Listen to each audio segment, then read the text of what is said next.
Jadi setelah aparat kepolisian dari TKP 308 Satreskrim Polresta Bandar Lampung bergabung dengan Polsek Tanjung Karang Barat Polresta Bandar Lampung, kita menuju TKP pembunuhan dari laporan masyarakat dan saksi. Kemudian kita juga mencari petunjuk dan keterangan yang ada.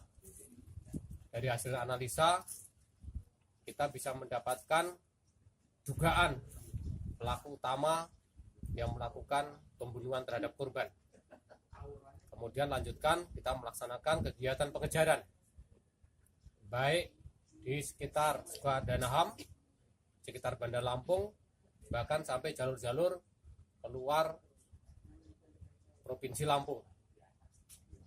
Dan alhamdulillah, selama 4 hari pencarian secara kerja keras, semangat anggota, hanya kita bisa menangkap pelaku pembunuhan terhadap korban perempuan atas nama almarhum Eti Yulia, yaitu dari seorang tersangka laki-laki inisial AW, ya, tunakarya.